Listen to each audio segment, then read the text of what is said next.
안녕하세요. 안녕하세요. 금강경에 물들다 7번째 시간입니다. 맞나요? 네. 8번째 아니죠? 우리가 7번째라고 하는 건 벌써 6번을 했다는 거잖아요. 한 6번쯤 했으면 앞으로 이 법회가 어떤 방향성으로 나아갈 것이다 라고 하는 것들을 눈치가 빠르신 분들은 벌써 눈치를 채셨을 거고, 눈치가 안 빠르신 분들도 어느 정도 감을 잡으셨을 거예요. 그러니까 금강경에 물들다 이거는 전달 방식에 대한 이야기예요. 전달 방식. 전달 방식이 어떤 느낌이냐면 한강 한강 이 법회를 듣다 보면 전체를 통해서 전달하고자 하는 맥락이 있는데 그 맥락에 자기도 모르게 물들게 된다는 거예요. 그래서 이 앞에서 지금 공부할 때 이 특징들을 보면 옛날 이야기처럼 부처님 당시 이야기들이 좀 많이 나오죠. 오늘도 또 나올 거예요. 원래 물드는 데 있어서는 이야기가 최고거든요. 그럼 무엇에 물들어야 되는가? 그것이 사실은 이미 6번 하는 동안 나왔어요. 그런데 눈치가 조금 느리신 분들을 위해서 제가 다시 한번 정리를 해드리려고 그래요. 그게 뭐냐면 이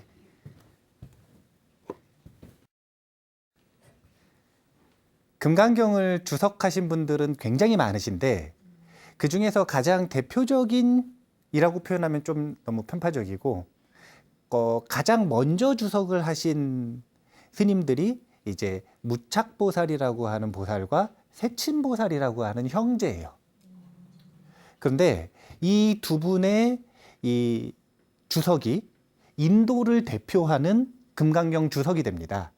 그리고 이 주석들을 받아서 중국으로 넘어와서 중국에서 금강경을 주석할 때 이 세친보살과 무착보살의 주석을 많이 인용을 하거든요.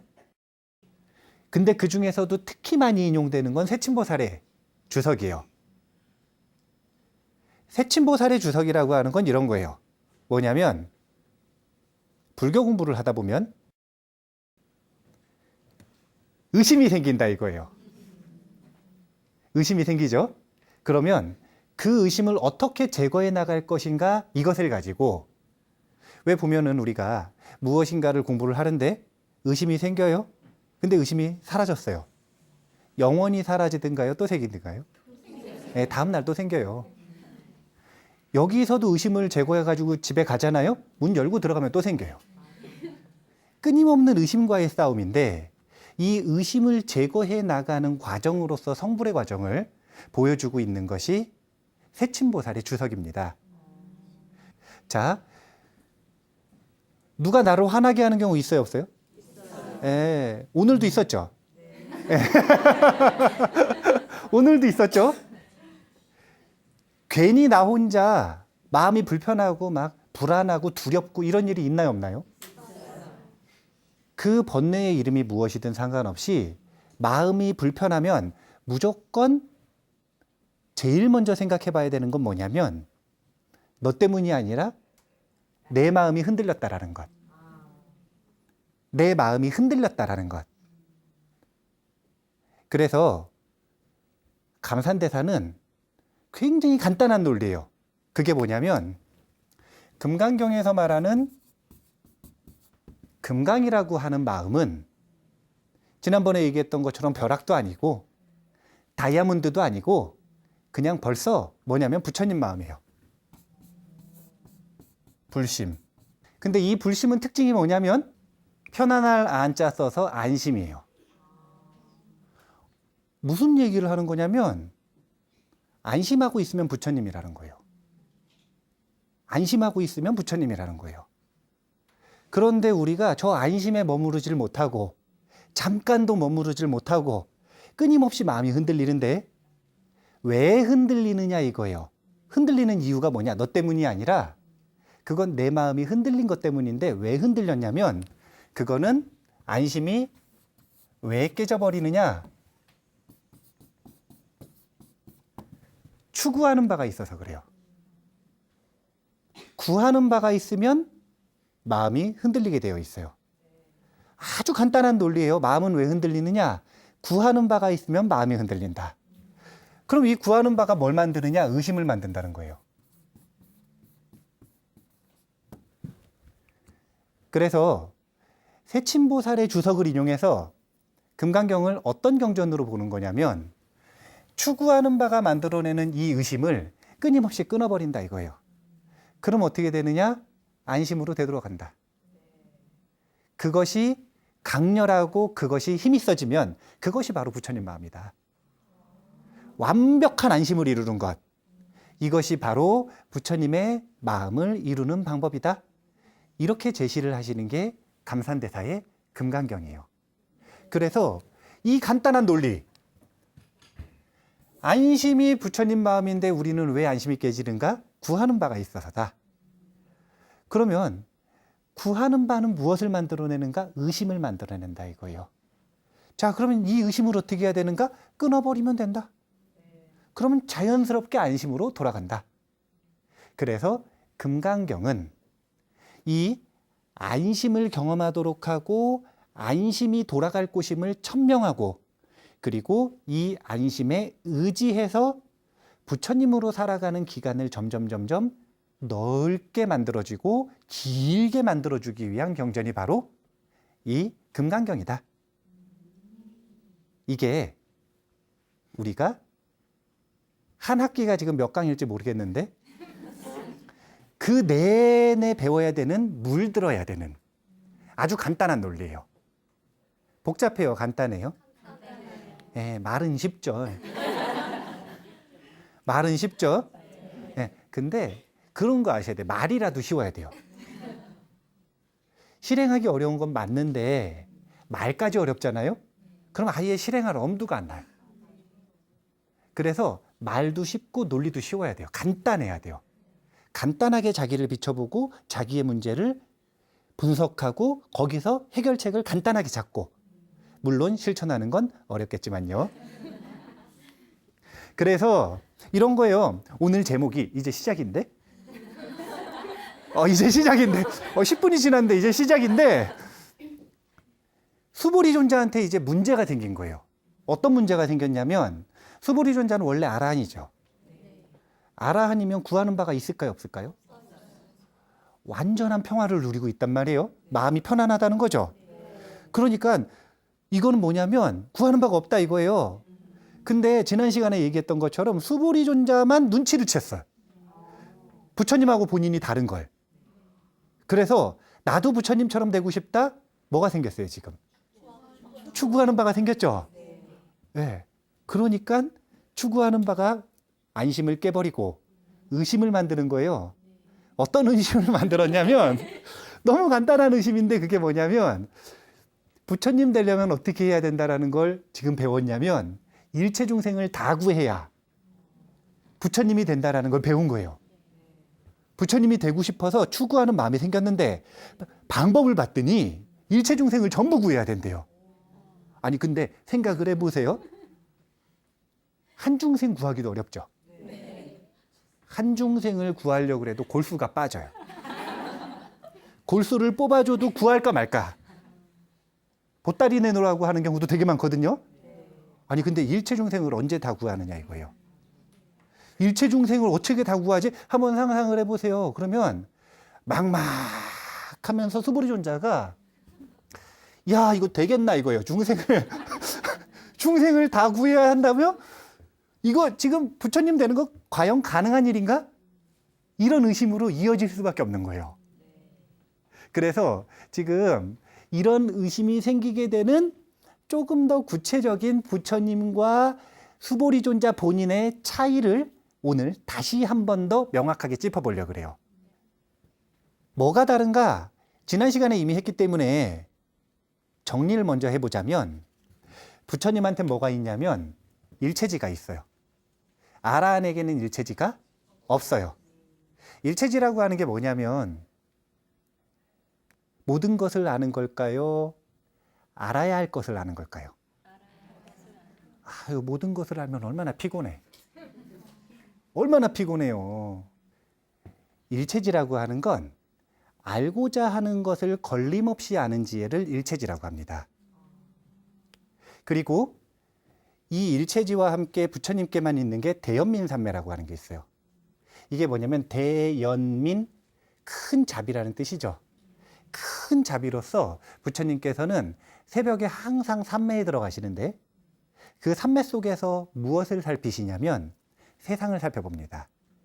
그래서 경전에는 어떤 정형구가 있냐면 대연민 삼매의 그물에 오늘 어떤 제자가 걸리는가 이것을 본다 그래요. 그러면 그물이 있으면은 그 그물에 누가 걸리느냐? 깨달음의 인연이 무르익은 존재. 그 존재를 세상을 쭉 살펴보면서 누가 오늘 깨달을 인연이 되었는가를 살펴보는 거예요. 그래서 누군가가 깨달을 인연이 무르익었어요. 여기 있는 저 법부님이 무르익었다고 생각을 해보세요. 그럼 부처님께서 줌인 해가지고 어떤 일이 있는지 쭉 보시는 거예요. 줌인 해가지고 어떤 일이 있는가 딱 보는 거예요. 그래서 그날 신통으로 내가 저 친구한테 가면 어떤 문답을 할 것인지, 그래서 그게 어떤 도움을 줄 것인지, 그래서 어떤 깨달음을 얻을 것인지를 리허설을 미리 하십니다. 신통으로. 그리고 나서 이미 본인은 리허설 다 했잖아요. 그러니까 안한 존재한테 말도 안 하고 가시는 거야. 갑자기 아침에 부처님 없어지신 거예요. 경전에 보면 그런 일이 되게 많아요. 안한 존재가 굉장히 난감한 일이 많아요. 부처님 갑자기 없어지셨어요. 어디 가셨나 봤더니 350km 걸어가시고 계시는 거예요, 지금. 아침부터 일어나가지고 그 깨달은 무르익은 그 존재 때문에 350km 걸어가고 계시는 거예요, 지금. 그렇게 직접 가셔가지고 리허설대로 하는 겁니다. 이 두 가지가 바로 아라한과 부처님의 차이입니다. 왜 이런 차이가 만들어졌느냐? 서원의 차이예요. 서원의 차이. 서원이라고 하는 게 뭐냐면 나는 상수제자가 될 거다 라고 사리불존자가 서원을 했더니 본인이 데리고 온 1250 아라한 중에 본인 제자들보다 늦게 깨달았잖아요. 훨씬 늦게 깨달았잖아요. 왜냐하면 서원의 차이 때문에. 더 오래 수행하면 더 깊은 지혜를 얻는 거예요. 그래서 결과는 뭐냐면 일체지하고 대연민삼매가 바로 중생을 구제하는 힘에서 차이를 불러일으키는 거예요. 사리불존자 만났을 때는 아라한이 못 됐는데 부처님 딱 만나니까 아라한 바로 되는 거예요. 이런 식으로. 그러니까 이 두 가지는 원인은 서원에서 차이가 있는 거고 결과는 중생을 구제하는 힘에서 큰 차이를 보인다. 자, 여기까지가 정리된 내용이고요. 그래서 한번 이야기를 보죠. 이 불교 경전에 보면은 7살짜리 사미들이 꼭 깨달아요, 보면. 아니, 아이들 무시하시면 안 돼. 보면은 부모님들이 법회 때 전화하셔야 애들 데리고 가도 되냐고. 그럼 데리고 오라 그러거든요. 애들이 못 버틸까봐. 법당에서 법문 못 들을까봐. 그냥 두시면 된다고 데리고 오시라고. 못 버틸까봐, 못 알아들을까봐, 이거 부모님 착각이에요. 아이들이 훨씬 순박하게 받아들입니다. 그래서 어른들 향해서 설법했는데 꼭 보면 애들이 깨달아요. 아이들은 업식이 청정하기 때문에 아이 때는 금방 깨닫는 거예요. 그래서 7살짜리 사미 중에 아라한이 된 유명한 사미들이 있는데 그 중에 한 명이 빤띠따라고 하는 사미예요. 빤띠따. 근데 이 빤띠따가 출가를 했단 말이에요. 출가를 딱 했어요. 근데 이제 출가를 해가지고 누구한테 출가를 했냐면 사리불존자한테 출가를 했어요. 지혜제일 사리불. 사리불존자가 7살짜리 사미를 데리고 이제 가리킬 때 보통 뭐부터 가리키냐면은 가사 읽는 법, 걷는 법, 바로 드는 법, 말하는 법, 스승을 어떻게 시봉하는지, 사람들을 만났을 때는 어떻게 얘기해야 되는지 이런 걸 하나하나 가르쳐요. 그래서 한 2주 정도 또는 4주 정도를 가르치고 탁발도 직접 밖으로 못 데리고 다니시고 그러거든요. 그런 수습 기간을 딱 거쳐가지고 2주 만에 이제 처음으로 스승의 바루를 들고 옆에서 사리불존자 바루를 들고 쫓아가는 거예요. 이렇게 7살짜리 사미가 자, 몇 살인지를 잘 보셔야 돼요. 7살이에요. 네. 아, 내가 이렇게 흉내내기엔 좀 크다. 제가 흉내내기엔 좀 키가 큰데 요만한 7살짜리 사미가 사리불존자 앞에 가는데 사리불존자 바루를 딱 들고 스승 시봉한다고 이렇게 쫓아가는 거예요, 지금.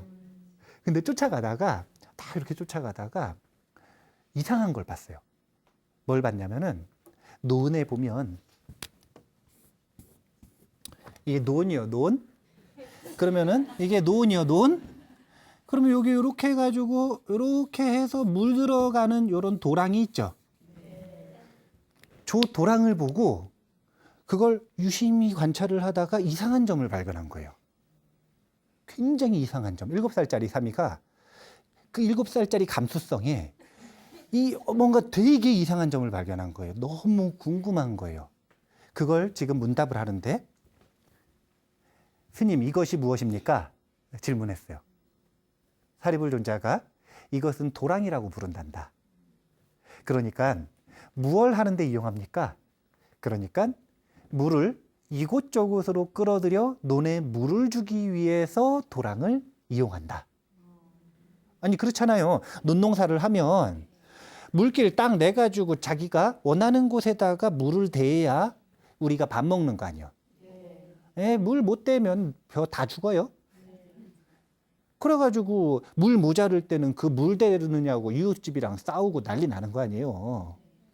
그러니까 그 자기가 원하는 데다가 물을 댈 수 있도록 만들어 놓은 도랑을 보고 지금 깜짝 놀란 건데, 스님, 저 물에는 마음이 있습니까?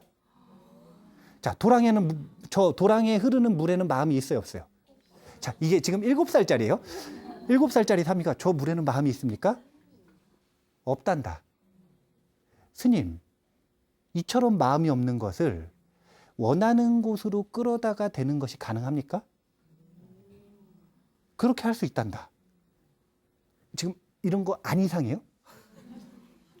아니 봐보세요. 마음이 없어요. 마음이 없는데 마음이 없는 것조차 원하는 곳에다가 도구를 사용해서 길을 만들어 가지고 갖다 댈 수가 있는 거예요. 정확하게. 근데 사미가 마음이 없는 걸 저렇게 한다라는 게 굉장히 의아하면서 이런 질문을 하는 거예요. 사미가 홀로 생각했다. 이처럼 마음도 없는 것을 원하는 곳으로 끌어댈 수 있는데 어째서 마음을 지니고 있는 사람들이 마음을 자기가 원하는 곳으로 이끌어 열심히 정진하여 아라한과를 성취하지 않을까? 사미가 바루를 들고 쫓아가다가 논농사하는 도랑을 보고 굉장히 의아해서 우리 스승님은 사리불존자니까. 사리불존자는 지혜제일 아니에요. 그러니까 뭐든지 대답해 주시겠지 하고서 너무 궁금해가지고 질문한 거예요. 아니 이게 궁금해야 돼요. 왜 궁금해야 되냐면은 우리가 이제 요즘에 보면은 이 우리나라 조계종단의 대표 수행은 가나선인데, 근데 그 가나선을 열심히 하려면 기초가 되는 수행을 하는데 그게 윗바사나하고 사마타라고 하는 수행이에요. 그래서 남방 수행들이 이제 들어와서 윗바사나, 사마타 이런 용어들 이제 익숙하시잖아요. 근데 윗바사나, 사마타 이런 수행들을 들을 때마다 꼭 듣는 단어가 있어요. 그게 뭐냐면 사띠인데, 사띠. 이 사띠를 번역을 할 때 주의 이렇게 번역을 하기도 합니다. 그런데 주의력이 뭔지 아시죠? 요 주자가 무슨 주자를 쓰는 줄 아셔요? 자, 주인 주자를 쓸까요? 머무를 주자를 쓸까요? 다른 주자를 쓸까요? 다른 주자 뭐예요? 아니 처음에는 당연히 주인 주자 아니면은 머무를 주자를 쓸 거라고 생각을 했는데 한자를 보니까 물댈 주자를 써요. 물수변을 써서 물댈 주자를 써요. 이게 무슨 뜻이냐면 논두렁이 딱 있는데 물을 원하는 곳에다가 이렇게 갖다 대듯이 우리의 마음이라고 하는 것도 저 주의력이라고 하는 것도 물과 같아서 우리가 원하는 곳에다 갖다 댄다는 거예요. 그러면 거기서 벼가 자라나듯이 우리의 경험이 자라나는 거예요. 이 주의력을 우리가 갖다 대는 것, 그것만 경험을 할 수 있다 이거예요. 지금 저 사미는 궁금한 거예요. 마음도 없는데 어떻게? 마음도 없는 걸 사람들이 기술을 가지고 저기다 논두렁에다가 갖다 대서 엄청 어려운 난이도인데 마음이 없는 걸 저렇게 하는 건 엄청 어려운 난이도인데 그렇게 벼농사는 잘 지으면서 그거보다 훨씬 쉬운 게 뭐냐면 마음이 있는 자기 마음을 원하는 곳에다 끌어대서 아라한과를 성취하는 게 저거보다 쉬울 것 같은데 왜 도대체 저걸 원하지 않을까? 사미가 이게 너무 궁금했던 거예요. 궁금해요, 안 궁금해요? 뭐 게을러서 그렇죠.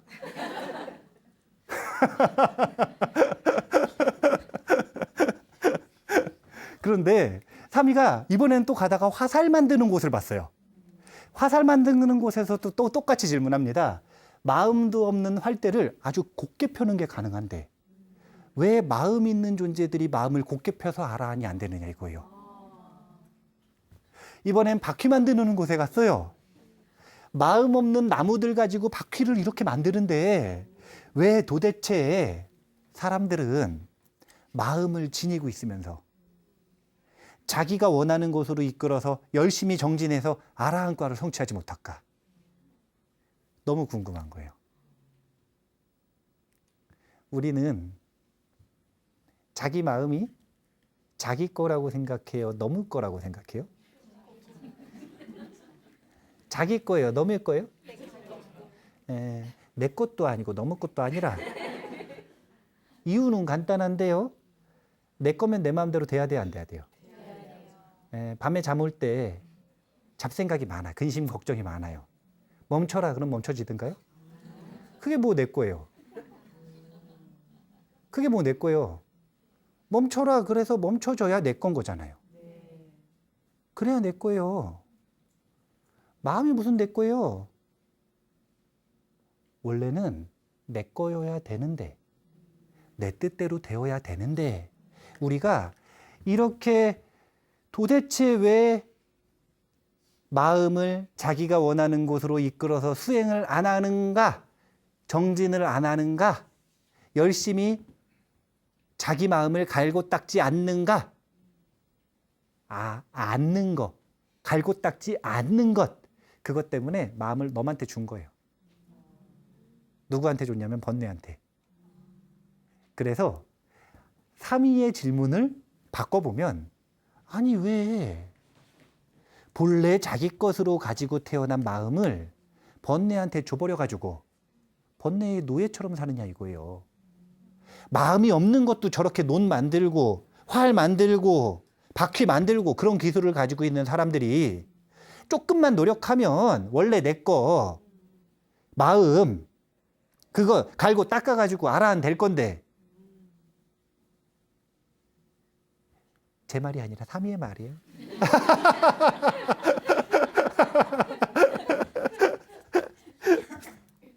그래서 삼위가 마음속 깊은 곳에서 간절하게 수행을 하고 싶은 거예요. 나는 저 사람들처럼 살고 싶지 않다. 그래서 스승님한테 바로 들고 뒤에서 쫓아가다가 질의응답을 딱 한 다음에 스승님한테 부탁을 드리는 거예요. 스님, 괜찮으시다면 가사와 바루를 스님 직접 들고 가십시오. 저는 사원으로 돌아가겠습니다. 7살짜리예요. 그러니까 사리불륜자가 신심이 났구나 싶어가지고 그냥 아무 데서나 수행하면 위험하니까 본인의 이 방키를 딱 주세요. 방 안에 들어가서 수행하라고. 그러니까 이번엔 두 번째. 스님 오실 때 저한테 공양을 가져다 주시는데 메뉴도 정했어요. 맛있는 연어고기 조금만 가져다 주시면 됩니다. 그러니까 사리불존자가 그걸 어디서 얻는단 말이냐. 그걸 어디서 얻는단 말이냐. 왜냐면은 스님들이 가가지고 사오는 것도 아니고 이 차제거리 해가지고 바로에다 받아오는 것만 가져오는 건데 못 얻어오면 어떻게 하느냐 이거예요. 그러니까 이 7살짜리 사미가 하는 이야기가 혹시 스님의 복덕으로 얻지 못하면 제 복덕으로 얻을 수 있으니까 걱정 마십시오. 7살짜리 사미가 범상치가 않은데 그래서 이제 사리불존자는 저기 탁발하러 가시고 7살짜리 사미는 사원으로 돌아와서 방에 앉아가지고 수행을 시작한 거예요. 자, 이 모든 장면들을 새벽에 부처님은 보셨을까요? 안 보셨을까요? 보셨죠. 대연민산매에서. 이게 바로 대연민산매예요. 석가모니 부처님이 보셨다라고 하는 건 자, 석가모니 부처님께서 못 보신 장면이에요. 그러면 오늘 빤띠따 사미는 깨닫는 거예요? 못 깨닫는 거예요? 대연민산매에 안 걸렸으면 못 깨닫는 거죠. 근데 지금 제가 보셨다 그랬죠. 그럼 깨닫는 거죠. 이럴 때 꼭 참가하는 사람이 있어요. 누구냐면은 재석천왕. 이럴 때 재석천왕의 홍옥보자가 뜨거워지기 시작한답니다. 이름이 그래서 홍옥이에요. 시뻘개지면서 엉덩이가 뜨거워지기 시작하는 거예요. 언제 엉덩이가 뜨거워지냐면 공덕을 지을 수 있는 찬스가 왔을 때 천신들은 공덕에 목숨을 걸어요. 공덕을 목숨 걸고 짓거든요. 사람들이 돈을 목숨 걸고 벌잖아요. 목숨을 버려서라도 막 벌려 그러잖아요. 그것처럼 천신들은 목숨을 버려서라도 공덕을 지으려고 그래요. 천신과 인간의 차이인데 홍옥보자가 막 뜨거워지니까 그러면 이제 천신으로서 굽어보기를 합니다. 어떤 일이 있는지 보죠. 봤더니 빤띠따 사미가 오늘 아라한이 되겠거든요. 그래가지고 다 불러요. 사천왕들도 부르고 일월성신과 이 여러 천신들을 불러요. 그래서 사천왕은 어떻게 하냐면 사리불존자, 제가 또 그림을 그려야겠네. 사리불존자 이 집이에요. 네, 사미가 앉아 있어요. 사미가 앉아 있어요. 지금 수행하는 거예요. 재석천왕이 사천왕을 불러가지고 동서남북에서 보디가드를 시키는 거예요. 그 다음에 본인은 여기 문이 딱 있잖아요. 문 앞에서 문고리를 딱 잡고 누구도 못 들어가게 딱 붙잡고 있는 거예요. 그리고 달의 신과 태양의 신을 불러가지고 멈춰라 그랬어요. 그래서 달과 태양이 흐름을 멈춘 거예요. 시간이 흘러가 버리면 이 깨달음을 추구하고 증득하는데 방해가 될까봐 해와 달을 멈춰 놓은 거예요. 지금 이런 상황이에요. 천신들 다 출동했어. 재석천왕은 문지기, 사천왕은 보디가드, 1월 성신은 시간 정지. 그럼 부처님은 뭐를 했느냐? 골키퍼가 되신 거예요. 부처님은 골키퍼. 이게 뭐냐면요, 여기서 결정적인 차이가 나오는 거예요. 부처님의 역할이 무엇이었냐면 대연민산매에서 리허설을 해봤더니 아 그렇지, 재석천왕이 문지기를 하고 사천왕이 주변을 다 지키고 1월 성신들은 시간을 정지하는데 사리불존자가 저희 누구야 저 빤띠따 사미가 아나함과를 얻고서 이제 아라한이 되려고 하는데 그 직전에 사리불존자가 연어를 얻어가지고 달려오는 게 보이는 거예요 지금.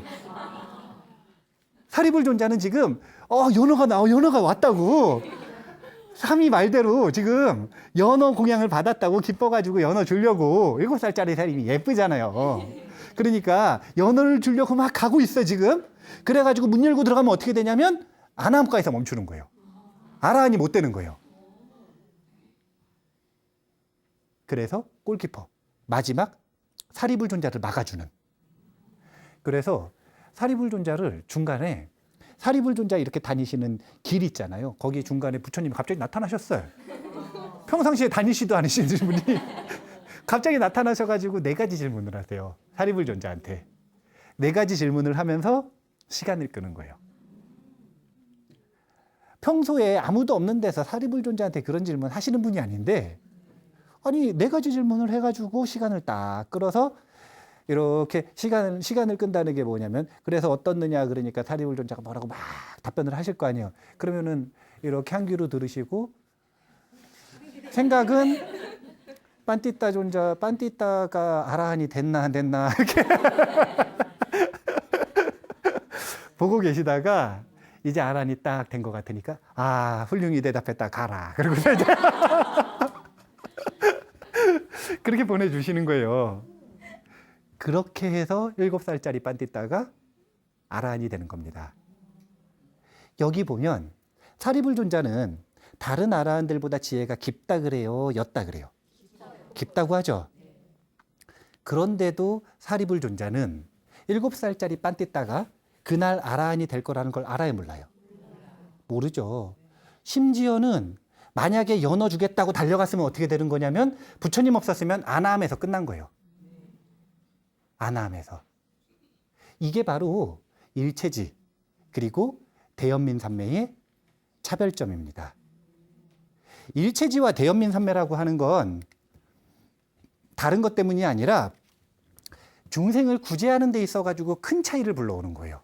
사리불존자가 아무리 지혜 제일이어도 사리불존자는 이런 생각을 해요. 삼위가 매우 배가 고플 것이다. 그래서 연어 갖다 줘야겠다. 연어 갖다 줬으면 어떻게 됐느냐? 연어 먹고 깨달음 못 얻었어요.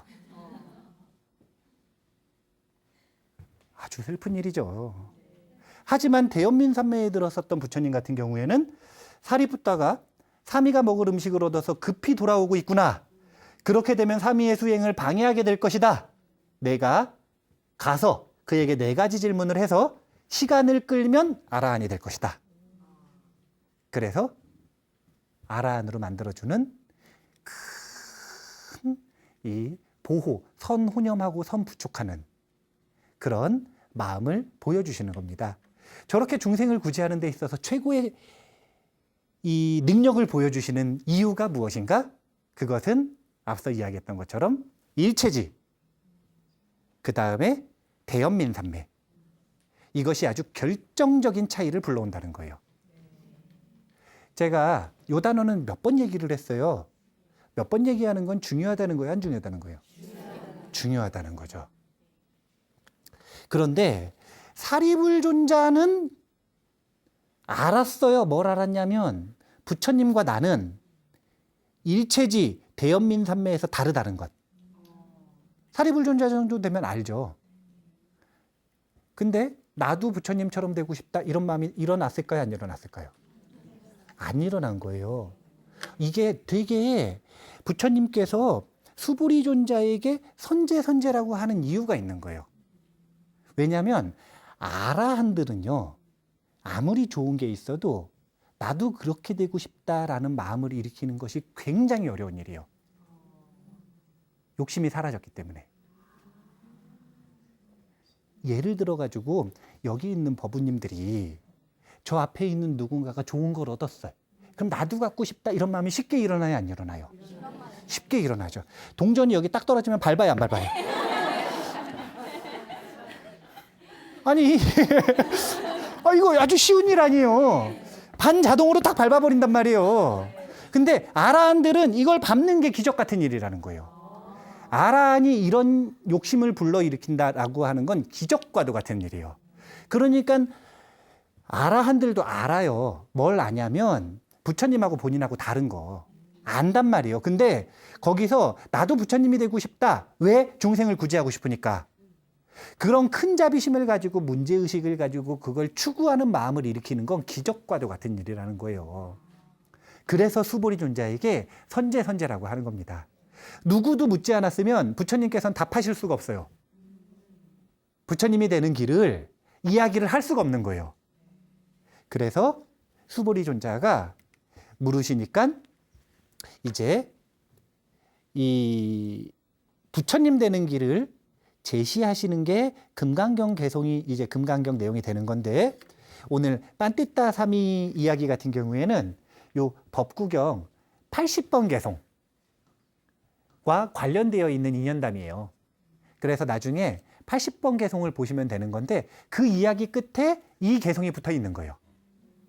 농부는 물기를 내어 물을 끌어들이고 활 만드는 이는 화살을 곱게 만든다. 목수는 굽은 나무를 곱게 다듬고 지혜로운 이는 마음을 잘 다스린다. 뭘 얻고 싶으세요? 물기를 잘 내고 싶으세요? 화살을 곱게 만들고 싶으세요? 굽은 나무를 곱게 펴고 싶으세요? 아니면 마음을 잘 다스리고 싶으세요? 삼위와 같은 마음을 내셔야 돼요. 그게 바로 서원의 차이예요. 이 마음이 안 나는 사람은 절대 아라한이 못 돼요. 아라한 논할 것도 없이 이 마음이 안 나는 사람은 마음에 이 자기 마음을 잘 조절하고 안심시키는 힘을 키울 수 없어요. 이런 마음 자체가 안 나는 사람은. 이게 부러워야 돼요. 지혜로운 이는 마음을 잘 다스린다. 이게 부러워야 돼요. 이게 안 부러우면 금강경을 공부해봐야 너의 얘기라. 왜냐면 금강경은 마음을 잘 다스려서 최고로 잘 다스려서 금강과도 같은 부처님 마음을 만드는 게 금강경이니까. 그런 방법을 말하는 게 금강경인데 이게 안 궁금하면 그러면은 농부가 물기를 내어 물을 끌어들이고 이게 이제 저희 부럽다. 그러면 농과대를 가셔야 돼요. 농대 수업을 들으셔야 돼요. 잘못 오신 거라. 이게 궁금한 사람들이 지금 금강경을 공부해야 되는 거예요. 다 궁금하시죠? 네. 일단 안 궁금해도 대답이라도 해야 돼요. 사리불존자는 아까도 이야기했지만 원래 안심한 존재였어요. 사리불존자의 안심과 부처님의 안심은 같을까요, 다를까요? 다르죠. 흔들리지 않는다라고 하는 것에선 같지만 깊이가 틀린 거예요. 그렇기 때문에 지혜의 깊이가 차이가 나는데 그 안심이 아라한의 안심이 깨지는 일은 기적과도 같은 일인 거예요. 그렇게 수보리존자가 기적과도 같은 욕심 요만큼을 낸 겁니다. 아라한이 욕심을 내는 건 중생이 욕심을 내지 않는 것보다 더 어려운 일이에요.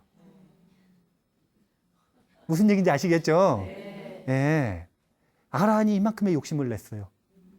그래서 이제 의심을 일으켰습니다. 그게 뭐냐면 과연 부처님처럼 사아승직업 10대겁을 수행하면 나도 저런 일체지와 대연민삼매를 얻을 수 있는 걸까? 가능할까? 이런 생각을 한다는 것 자체가 의심이 난 거예요, 안 난 거예요? 난 거죠. 이런 의심들을 해결해 주시면서 점점 안심으로 다가가도록 하는 게 금강경이에요. 끊임없이 수부리존자는 의심합니다. 솔직해요. 아라한들은 솔직해요. 중생은 의심이 나면 숨겨요, 솔직히 얘기해요. 숨기죠. 아라한들은 솔직해. 자아에 대한 집착이 없기 때문에 의심이 나면 솔직해요. 그래서 금방 푸는 거죠. 근데 중생은 숨겨요. 화났어? 안 났어. 아니, 옆에 사람 보면 다 화난 거 아는데 자기는 안 났대요. 그게 중생이고 아라한은 화났어? 났어. 다만 그 화난 것에 사로잡히고 끌려다니지 않을 뿐이죠. 자, 사항승직업 10대겁을 수행하면 과연 가능할까? 가능할까요? 안 가능할까요? 자, 제가 얘기해 드릴게요. 불가능해요. 왜냐면요, 최소 시간이에요. 일체지를 얻는 최소 시간. 일체지자가 되는 최소 시간으로 잡는 게 대승불교에서는 사아생직업 10대겁입니다. 그러니까 최소 시간이라고 하는 건 최고로 재능 있는 사람이 최고로 노력을 했을 때 이렇게 되는 거죠. 그러니까 일반적으로는 이거보다 좀 오래 걸릴 거예요. 이제 여담으로 부처님들도 지혜를 수행하는 것을 중심으로 부처님이 되시는 분이 있고 신심을 닦는 것을 중심으로 부처님이 되시는 분이 있고 정진을 열심히 해가지고 그 정진력으로 부처님이 되시는 분이 있거든요. 지혜, 신심, 정진 셋 중에서 어떤 항목이 제일 먼저 부처님이 될 것 같으세요? 지혜는 사아생직업 10대겁이 걸린답니다. 그러니까 올바른 신심을 가지고 올바른 지혜로서 정진을 해 나가야 가능한 거예요. 그래서 사승직업 10대급 수행하면 과연 가능할까? 이게 지금 수보리존자의 마음이에요. 그 마음의 구조를 한마디로 표현하면 이렇습니다. 부처님을 원하게 됐어요. 하지만 의심이 생겼습니다. 정말 중생 다 구제할 수 있을까? 일체 중생을 머릿속으로 개념적으로 생각하지 마시고 옆에 있는 사람 봐보세요. 그 사람 구해야 돼요. 그 사람 구해야 중생분의 1 부처님 된 거예요, 지금. 이거 과연 가능하겠는가? 그래서 안심이 깨지다. 마음이 불안해지다. 이 악순환이 있단 말이에요, 지금. 마음이 편안했는데 구하는 게 생겨서 불안해졌어요. 번뇌로워졌어요. 이거 이제 어떻게 해결할 것인가? 이것을 금강경 뒷이야기를 보면서 우리가 공부를 해야 됩니다. 그런데 한 가지만 더 생각을 해보죠. 안심을 하는 게 나아요? 아니면은 안심이 좀 깨지더라도 구하는 게 나아요? 여기서 이제 성향이 나오는 거예요. 여기서 성향이 나오는 거예요. 누군가는 수보리존자처럼 기적과도 같은 요만큼의 욕심을 낼 거고, 누군가는 그렇지 못하고 안주해 버릴 거고요. 이제 다음 시간은 안심할 것인가? 아니면 추구할 것인가? 안심할 것인가? 추구할 것인가? 이게 바로 보살의 역설입니다. 보살의 역설. 안심할 것인가? 추구할 것인가? 이 이야기를 가지고 한번 금강경을 또 공부를 해볼게요. 오늘 여러 가지 이야기를 했는데 우리가 물들어야 되는 게 뭔지 정확하게 아셔야 돼요. 그건 뭐냐면 딱 하나의 질문이에요. 마음이 불편하다. 그럼 내가 구하는 게 있다? 이거 찾는 거. 그렇게 해서 마음이 편안해진다. 그럼 거기가 바로 내가 머물러야 되는 안심, 금강심, 불심이라는 것. 이 논리를 스스로에게 확고하게 기억시켜 주시고 연습시켜 주시면 그게 바로 금강경 수행입니다. 아시겠죠? 네. 그러면 오늘 이만 마치겠습니다. 감사합니다.